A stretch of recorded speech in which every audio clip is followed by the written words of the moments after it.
Sun TV நேயர்களுக்கு இந்த அழகான காலை பொழுதில் எங்கள் இனிய சூரிய வணக்கம். பெண்கள் பெண்கள் பெண்கள் எங்க பார்த்தாலும் எந்த துறையை எடுத்தாலும் பெண்களுடைய ஆதிக்கம் அதிகமாயிட்டே வருது.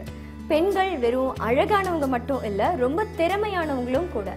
அந்த மாதிரி தன்னோட திறமையை நிரூபிக்க ஆசைப்படுற ஒரு மேடையா தான் இந்த வணக்கம் பெண்ணே நிகழ்ச்சி அமைஞ்சிருக்கும். அப்படிப்பட்ட ஒரு நிகழ்ச்சிக்கு நான் உங்களை வரவேற்கிறேன்.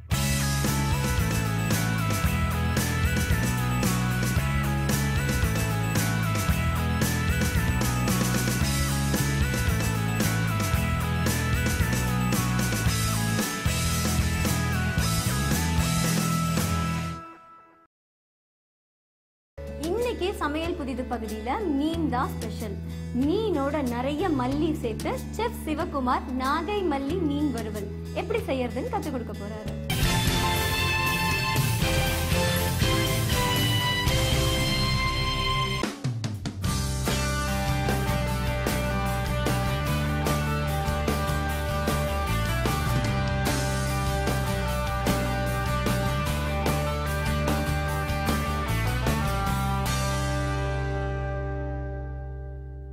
வணக்கம் சன் டிவி நேயர்களே, நான் உங்கள் ஷெஃப் சிவகுமார்.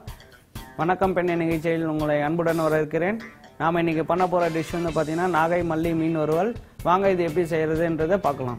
இதுக்கு தேவையான பொருட்கள்: எண்ணெய் 1 கப், மிளகாய் தூள் 1 டீஸ்பூன், அரிசி மாவு 1 டீஸ்பூன், மல்லித்தூள் 2 டீஸ்பூன், கொத்தமல்லி 1 டீஸ்பூன், கடலை மாவு 1 டீஸ்பூன், மஞ்சள் சிறிதளவு, உப்பு தேவையான அளவு, லெமன் 1, மீன் 4 துண்டுகள்.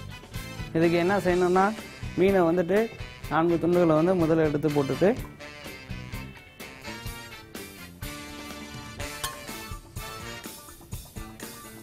எலுமிச்சம்பழத்தை முதல்ல எடுத்து அதை புழிஞ்சிக்கணும். அதில் மீனில் எல்லா பக்கமும் வந்துட்டு அதை வந்து சரியாக புழிஞ்சு விட்டணும்.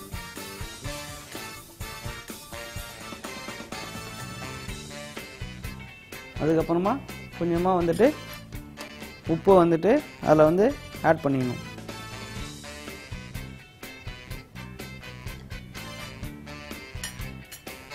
இது உப்பையும் லெமனையும் வந்துட்டு ஃபஸ்ட்டு ஒரு முறை நல்லா வந்துட்டு மிக்ஸ் பண்ணிக்கணும். இது நல்லா ஈவனாக மிக்ஸ் ஆனதுக்கப்புறம்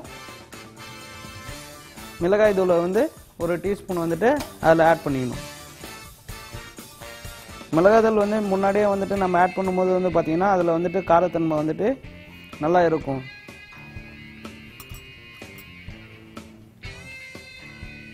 இந்த 3த்தையும் தான் வந்துட்டு எந்த ஒரு மீட்டாக இருந்தாலும் மிக்ஸ் பண்ணிவிட்டு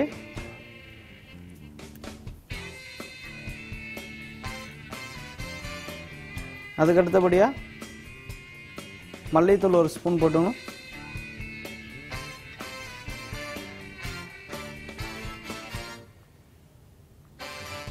மஞ்சள் தூள் சிறிதளவு போட்டுடணும்.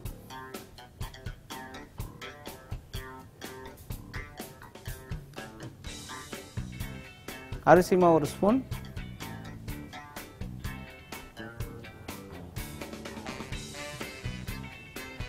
கடலை மாவு 1 ஸ்பூன். இது எல்லாத்தையும் போட்டு நல்லா அந்த ஃபிஷ்ஷில் வந்துட்டு எல்லா பக்கமும் வந்துட்டு நல்லா ஈவனாக வந்துட்டு மிக்ஸ் பண்ணிக்கணும். மிக்ஸ் பண்ணி வச்சுட்டு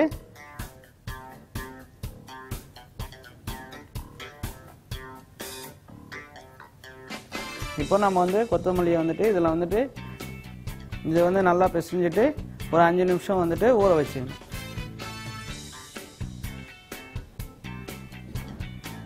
அடுப்பை பற்ற வச்சுட்டு எண்ணெயை வந்துட்டு நம்ம வந்து ஊற்றிக்கணும்.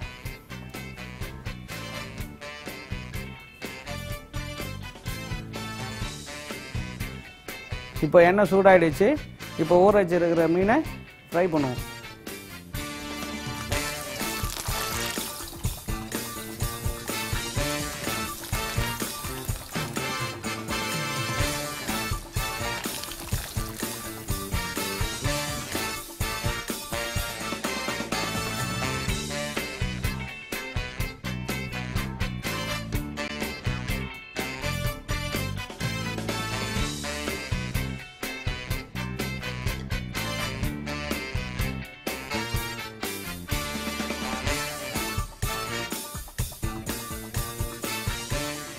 இது இப்போ நல்லா பொன்னிறமாக வந்து வறுத்தாச்சு.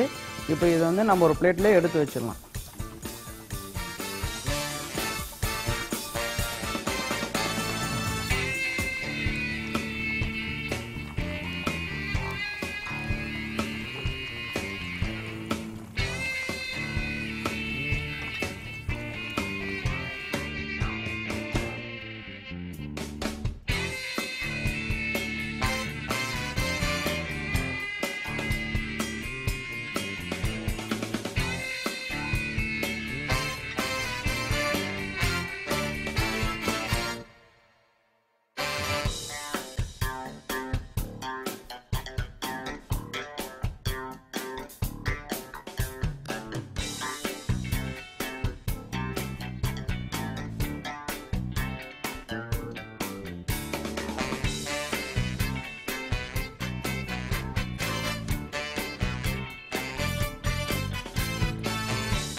நாகை மல்லி மீன் வறுவல் எப்படி செய்யறதுன்னு கத்துக்கிட்டீங்க இல்லையா?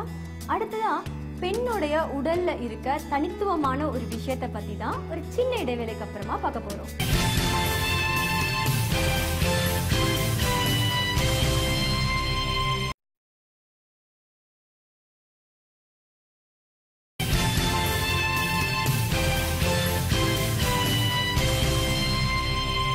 வணக்கம் பெண்ணே நிகழ்ச்சிக்கு மீண்டும் உங்களை வரவேற்கிறேன். பெண்களின் உடல்ல இருக்க கர்ப்பப்பை சம்பந்தப்பட்ட பிரச்சனைகளை பத்தியும் அதற்கான பாரம்பரிய தீர்வுகளை பத்தியும் தான் இந்த பாரம்பரியத்துவம் பகுதியில பார்க்க போறோம்.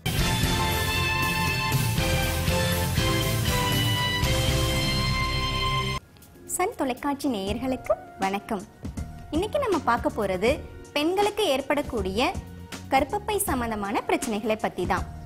பெண்களுக்கு உடல் பருமன்ல தொடங்கி மாதவிடாய் கோளாறுகள், வெள்ளைப்படுதல், அதிகமான இரத்தப்போக்கு, கருத்தரிக்க இயலாமை, அடிக்கடி கருச்சிதைவு, இந்த மாதிரி பல்வேறு விதமான கர்ப்பப்பை சம்பந்தமான பிரச்சனைகள் தொடர்ந்து ஏற்பட்டுக்கிட்டே இருக்கு.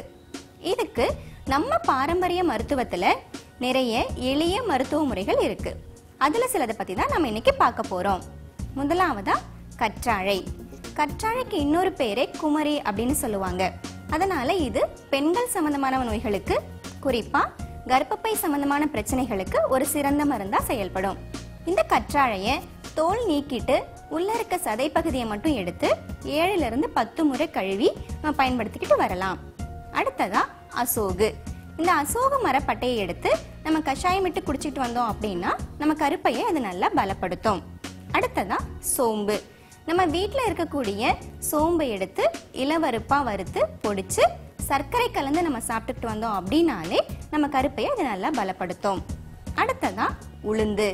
உளுந்து நம்ம இடுப்புக்கு அதிகமான வலிமை கொடுக்கும். அதனால பெண்களுக்கு இந்த கர்ப்பப்பையை பலப்படுத்துறதுக்கு நம்ம அதிகமான உளுந்து கொடுத்துட்டு வரலாம். அடுத்ததா கல்யாண முருங்கை இலை, புதினா, இதெல்லாம் நம்ம உணவுல தொடர்ந்து சேர்த்துக்கிட்டு வந்தோம் அப்படின்னாலே அது நம்ம கருப்பையை நல்லா பலப்படுத்தும். அடுத்ததா மாதுளம் பழம். இந்த மாதுளம் பழத்தை நம்ம தொடர்ந்து சாப்பிட்டுக்கிட்டு வந்தோம் அப்படின்னாலே அது நம்ம ஒரு கருப்பைக்கு ஒரு சிறந்த ஊட்டப்பொருளா அமையும். அடுத்ததா செம்பருத்தி. செம்பருத்தி பூவோட இதழ்களை நம்ம கஷாயமிட்டு குடிச்சிட்டு வந்தோம் அப்படின்னாலே அது நம்ம கருப்பையை நல்லா பலப்படுத்தும்.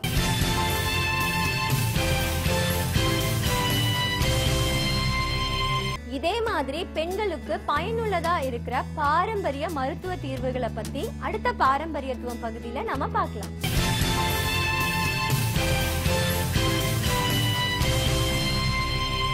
வணக்கம் பெண்ணேல இப்போ ஒரு புதிய பகுதியை பார்க்க போறோம். நம்ம தினசரி வாழ்க்கையில பல பிரச்சனைகள் நடந்துகிட்டு இருக்கு. அது நம்ம சமுதாயத்துல பல பாதிப்புகளையும் கொண்டு வருது. அந்த மாதிரி பிரச்சனைகளை பத்தி பெண்களுடைய கருத்துக்களை பதிவு செய்யற ஒரு களமா தான் பெண்மொழி அமைஞ்சிருக்கும். அது மட்டும் இல்ல, பல்வேறு துறைகளை சார்ந்த சாதனை படைச்ச பெண்களுடைய கருத்துக்களையும் பதிவு செய்யற ஒரு களமா தான் பெண்மொழி விளங்கும். இன்னைக்கு ஓவியத்துறையில சாதிச்சிட்டு இருக்க பல பெண்களுடைய குரலை பதிவு செய்யலாம்.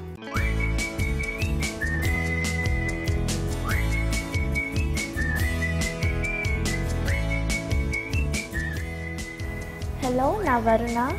நான் 7th ஸ்டாண்டர்ட் படிக்கிறேன். நான் 2.5 இயர்ஸ்லேருந்து பெயிண்டிங் ஸ்டார்ட் பண்ணியிருக்கேன். எங்கள் அப்பா வந்து ஆர்டிஸ்ட், அதனால அப்படி தான் எனக்கு இன்ட்ரெஸ்ட் வந்துச்சு பெயிண்டிங் மேலே. நான் அது வரைக்கும் 12 எக்ஸிபிஷன்ஸ் வச்சுருக்கேன்.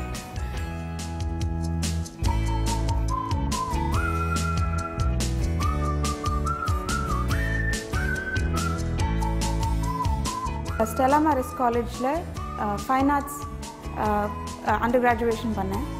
அண்ட் படிக்கிறச்ச ஏவி இளங்கோங்கிற ஆர்டிஸ்ட் கிட்ட contemporary art work, creative painting கற்றுட்டேன். அண்ட் என்னோடய மேஜர் இன்ஸ்பிரேஷனுங்கிறது வந்து nature, anything to do with nature. அதுதான் பெஸ்ட் டீச்சர் நான் நம்புகிறேன்.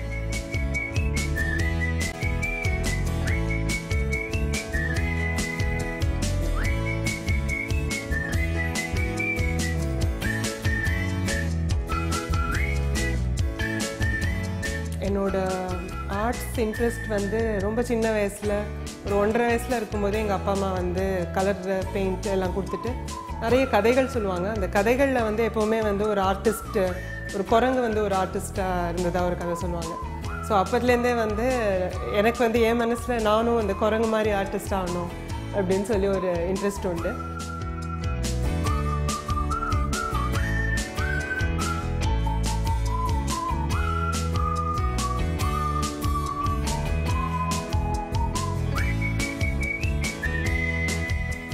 எனக்கு பெயிண்டிங் தான் ரொம்ப பிடிக்கும். நான் பெருசானதுக்கப்புறம் நான் சிங்கப்பூரில் போய் லசால் காலேஜில் படித்து பெரிய ஆர்டிஸ்ட் ஆகணும்னு நினைக்கிறேன். இந்த பெயிண்டிங் வந்து ரப்பர் சொல்யூஷன் வச்சு பண்ணியிருக்கேன். இந்த தீம் வந்து confidence is the jewel of woman.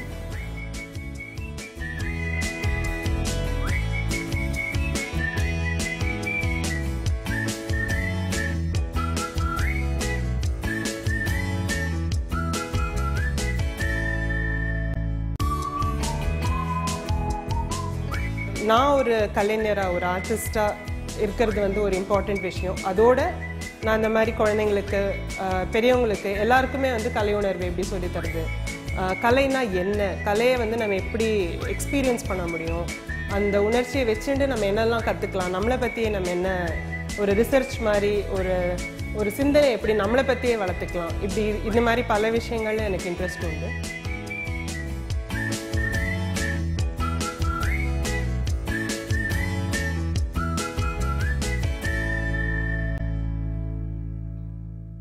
இதே மாதிரி அடுத்த பெண்மொழியில வேற ஒரு நிகழ்வுகளை பத்தியோ இல்ல துறையை பத்தியோ பல பெண்களுடைய கருத்துக்களை பதிவு செய்யலாம்.